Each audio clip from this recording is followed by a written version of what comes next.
ஓம் சாந்தி. VK. Surajbhai அவர்களின் தாரணை வகுப்பு, ஏப்ரல் 6, 2025. பாபா தனது தாமத்தை விட்டுவிட்டு நம்மை முழுவதும் தூய்மையாக்குவதற்காக நமதருகே வந்திருக்கின்றார். மாயை ராவணன் நம்மை மிகுந்த துக்கத்திற்கு ஆளாக்கியிருக்கிறான். நமது அரச பாக்கியத்தை பறித்து விட்டான். நமது அலங்காரத்தை சீர்குலைத்து விட்டான். அதனால் பக்தி மார்க்கத்தில் சுகம் அமைதியை தேடி நாம் அலைந்து திரிந்து கொண்டிருந்தோம். அங்கும் இங்கும் அலைந்து கஷ்டங்களை அனுபவித்தோம். பாபா வந்து நம்மை தூய்மையாக்கி கொண்டிருக்கிறார். எந்தளவிற்கு நமது தூய்மையின் சக்தி அதிகரிக்குமோ அனைத்துமே உயர்ந்ததாக ஆகிவிடும். தனமும் தானியங்களும் நிறைந்து கொண்டே செல்லும். இல்லறத்தில் நல்லிணக்கம், நோயற்ற உடல் ஆகியவையும் கிடைக்கப்பெறும். எனவே நமது தூய்மையின் சக்தியை அதிகரிப்போம். பிரம்மச்சரியத்தின் விரதத்தின் கூடவே தேக உணர்விலிருந்து விடுபடுவதற்கான அசரீரி பயிற்சியை மேற்கொள்வோம். அதன் மூலம் கர்மேந்திரியங்களின் இச்சைகள் குளிர்ந்து கொண்டே செல்லும். யோக பயிற்சியை அதிகரிப்போம். காம இச்சையின் அக்னி யோக அக்னியில் அழிந்துவிட வேண்டும். விகாரங்கள் கூட அக்னியாகும். யோக அக்னியால்தான் விகாரங்களின் அக்னியை எரிக்க முடியும். நமது தூய்மை தன்மையின் பயணத்தில் முன்னேறுவோம். நாம் பிறரோடு பழகும் விதம், நமது பார்வை முழுவதும் தூய்மையாக இருக்க வேண்டும். நமது வார்த்தைகளும் நடவடிக்கைகளும் தூய்மையாகிவிட வேண்டும். நமது எண்ணங்களும் கனவுகளும் கூட தூய்மையாகிவிட வேண்டும். தனக்குத்தான் பேசிக்கொள்வோம். ஜென்ம ஜென்மங்களாகத்தான் இந்த விகாரங்களில் மூழ்கியிருந்தோம். தேகத்தின் கவர்ச்சியில் மூழ்கியிருந்தோம். நமக்கு என்ன கிடைத்தது? அனைத்தையும் இழந்தோம். இந்த தேகம்தான் என்ன? வெளியே இருக்கும் இந்த அழகான தோலை நீக்கிவிட்டால் உள்ளுக்குள் அழுக்கை தவிர வேறு எதுவும் இல்லை.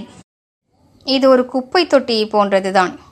வெளியே பார்ப்பதற்கு அழகாக அலங்கரிக்கப்பட்டிருக்கிறது. ஆனால் உள்ளுக்குள் குப்பை கூளம்தான் இருக்கிறது. இதனால் ஏன் நாம் கவரப்பட வேண்டும்? இந்த உடலோ நாகப்பாம்பை போன்றதாகும். இதில் ஜொலிக்கக்கூடிய மணியாகிய ஆத்மாவை காண்போம். பயிற்சி செய்வோம். இந்த உடலோ அழியக்கூடியது. இதிலிருந்து நமக்கு எதுவும் கிடைக்கப் போவதில்லை. இன்று வெளிப்புறமாக அழகாக தோன்றும் உடல் வயதாகிய பின்பு முடி உதிர்ந்து போய்விடும். தோல் சுருங்கி போய்விடும். அழகு குன்றி போய்விடும். நாமோ ஆத்மாக்களாவோம். ஆன்மீக பார்வையை அதிகரித்து கொண்டே செல்வோம். உடலின் கவர்ச்சியை அழித்து விடுவோம். எப்போது அனைவரையும் ஆத்மாக்களாக பார்க்க தொடங்குவோமோ தானாகவே தேகத்தின் கவர்ச்சி தளர்வடைய தொடங்கும். வீட்டில் இருந்தபடியே பயிற்சி செய்வோம். அனைவரும் ஆத்மாக்கள். ஆத்மாக்களின் விளையாட்டு நடந்து கொண்டிருக்கிறது. பாபாவிடம் பேசிக்கொண்டே இருப்போம். பாபா, நாங்கள் முழுவதும் தூய்மையாகி இந்த இயற்கையை மற்ற மனிதர்களை தூய்மையாக்குவோம். பாபாவுக்கு வாக்குறுதி அளிப்போம். பாபா, உங்களுக்கு கொடுத்த வாக்குறுதியை நாங்கள் மீற மாட்டோம் என்று தந்தையிடம் கூறுவோம். மீண்டும் மீண்டும் அதை உறுதிப்படுத்துவோம்.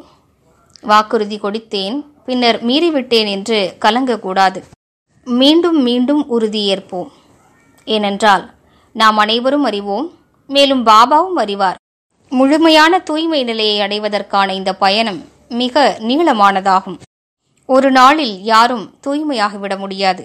ஒருவேளை கடந்த காலத்தில் உங்கள் மூலமாக ஏதோ தவறு ஏற்பட்டிருக்கிறது என்றால் அதுவோ அறியாமை நிலையில் செய்த தவறுகள் என்பதை உணர்ந்து கொண்டு பாபாவிடம் ஒப்படைத்துவிட்டு அதனை சரி செய்வதற்கான முயற்சியை தொடங்குங்கள். அந்த தவறுகள் சார்ந்த விகாரத்தை அழிப்பதற்கான முயற்சியை தொடங்குங்கள். பயிற்சி செய்யுங்கள். நான் பரம தூய்மையான ஆத்மா. தூய்மையே எனது உண்மையான குணமாகும். நானோ தூய்மை சக்தியின் தேவியாவேன். என்னிடம் தூய்மையின் சக்தி இருக்கின்றது. நான் அனைவருக்கும் தூய அதிர்வலைகளை பரவச் செய்ய வேண்டும். யார் நல்லதொரு தூய்மையின் சக்தியை அடைய விரும்புகிறார்களோ அவர்கள் அனைவரையும் ஆத்மாக்களாக பார்த்து அவர்களுக்கு தூய அதிர்வலைகளை பரவச் செய்ய வேண்டும். எனவே இன்று முழு நாளும் பயிற்சி செய்வோம். நான் தூய்மை தன்மையின் தேவியாவேன். தூய்மை தன்மையின் ஃபரிஷ்தா ஆவேன். அல்லது தூய்மை சக்தியின் சூரியனாவேன் என்று ஏதாவது சுயமரியாதையை எடுத்துக்கொள்வோம். மேலும் அனைவரையும் ஆத்மாக்களாக பார்ப்போம். மேலும் தூய அதிர்வலைகளை பரவச் செய்வோம். யார் முன்னிலையில் வந்தாலும் அவர்களுக்கு தூய்மை சக்தியை பரிசாக வழங்குவோம். யார் முழுவதுமாக தூய்மையாக விரும்புகிறார்களோ இந்த பயிற்சியினை நீண்ட காலம் மேற்கொள்ளுங்கள். ஓம் சாந்தி. ஓம் சாந்தி.